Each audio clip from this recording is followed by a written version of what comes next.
আসসালামু আলাইকুম রহমতুল্লাহি ওয়া আজ 19 ডিসেম্বর, রোজ বৃহস্পতিবার। আমি মোহাম্মদ রবুল হোসেন এসেছি একটি লাউ খেতে। কৃষিকাজের মাধ্যমে যে কর্মসংস্থান সৃষ্টি করা যায় তার আরেকটি প্রমাণ। আগেকার দিনে আমরা দেখতাম শুধু লাউ মাচার মধ্যে চাষ করা হতো, লাউয়ের আগাডগা, বিশেষ করে লাউ এটা সবজি হিসেবে ব্যবহৃত হতো। কিন্তু বর্তমান সময়ে চাহিদা মেটানোর জন্য এখন জমিতে লাউয়ের লাউ গাছ বপন করা হচ্ছে এবং সেখান থেকে লাউয়ের আগা কেটে নিয়ে বাজারে বিক্রি করা হচ্ছে।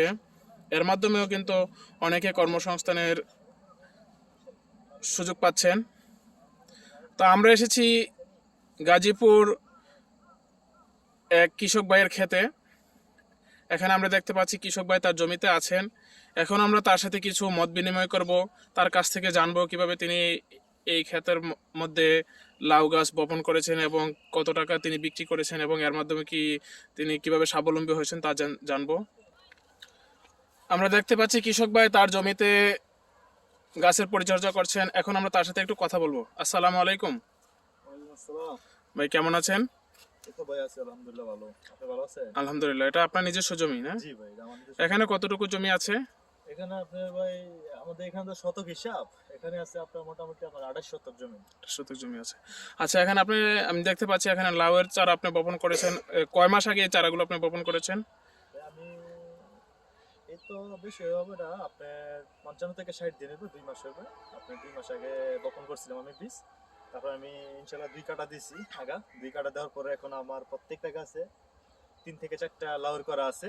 এখন আপনি যে এদিকে আসেন দেখেন, আমার 3 থেকে 4টা লাউর করা আছে, দেখছেন? এখানে আমার প্রত্যেকটা গাছে আমার লাউ করা আছে। এখন বাজারজাত করতে গেলে আপনার এক একটা লাউ 40 থেকে 50 টাকা আমি পাবো। আচ্ছা, শুরুতে তো আপনি লাউয়ের শুধু আগাগুলো বিক্রি করেছেন, আসলে কি পরিমাণ অর্থ আপনি উপার্জন করছেন একটা ধারণা আমরা দিতে পারেন? জি, ইনশাল্লাহ আলহামদুলিল্লাহ আমি যতটুকু পাইছি, আপনার প্রত্যেকটা লাউয়ের মোটা আমি বিক্রি করছি 35 থেকে 40 টাকা পাইকারি রেট পাইছি আমি। আমাদের বাজারে খুচরা রেট আছে আপনার 50 টাকা, আর আমি পাইকারি দিছি 40 টাকা করে। যারা পাইকারি নিছে তারা 10 টাকা করে বেনিফিট পাইছে। এবং আমি প্রতিদিন আলহামদুলিল্লাহ 2,500 থেকে 3,000 টাকা আমি পাইছি প্রতিদিন। আমি এটা 3 কাটা দিছি, মোটামুটি আমার টোটালি টাকা আসছে 35 থেকে 40,000 টাকা আসছে। আমার 35 থেকে 40 আসছে 28 শতক জমি থেকে আমার। আর এখনো আমার দেখেন, এই যে এদিকে আমার লাউয়ের আগাটা এখন কত সুন্দর আছে, ফুলের করা ছাড়ছে। এখন আমার প্রত্যেকটা গাছে 2 থেকে 3টা করে লাউ আছে। দেখেন এদিকে আমার, এই যে দেখেন এখানে আমার করা ছাড়ছে প্রত্যেকটা লাউতে। প্রত্যেকটা গাছে আমাদের লাউ আছে, প্রত্যেকটা গাছ। আচ্ছা ভাই, আপনার কাছে আর একটু জানবো।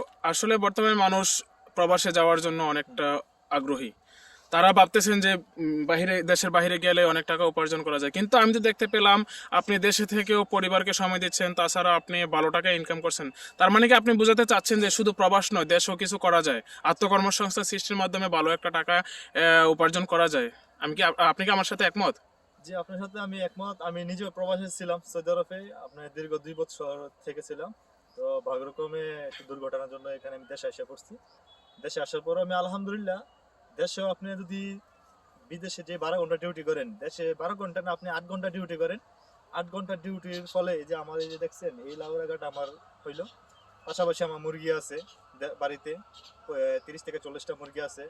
আপনি আলহামদুলিল্লাহ ডিম পাইতেছি প্রতিদিন 8 থেকে 10টা। আর এইভাবে কৃষি কাজ করলে আপনার শুক্রিয়া, আপনার বিদেশ থেকে অনেক শুক্রিয়া ভালো। আপনি মা বাবা দেখতে পারবেন, ভাই বোন দেখতে পারবেন, আত্মীয় স্বজন সবার সাথে থাকতে পারবেন। আলহামদুলিল্লাহ আপনি যতটুকু পান গৃহস্থী করে। এই যে আপনি আমার এই পাশে জমিতে আমার খিরা আছে, তারপরে আপনার মূলা আছে। আমি যাতে মূলা করছিলাম, এই মূলাটা আপনার উঠায় বিক্রি করে ফেলছি।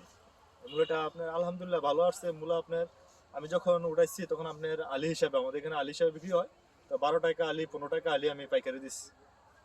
তো শুক্রিয়া, আপনার দেশে থাকলে 3 থেকে 4 কানি জমিন করলে আপনার শুক্রিয়া ভালো, আপনার লাভ করতে পারবেন। ধন্যবাদ আপনার মূল্যবান মন্তব্যের জন্য। আবারও কোনো এক সময় আপনার কাছে আবার কৃষি সম্পর্কিত বিভিন্ন তথ্য নিয়ে জানার জন্য আসবেন। ভালো থাকবেন সে পর্যন্ত। ইনশাআল্লাহ। বা এর পাশের জমিতে দেখতে পাচ্ছি এখানে মিষ্টি কুমড়াও আছে, মিষ্টি কুমড়ার গাছও লাগানো হয়েছে এবং কিছু মিষ্টি কুমড়ার ফলনও দেখা যাচ্ছে।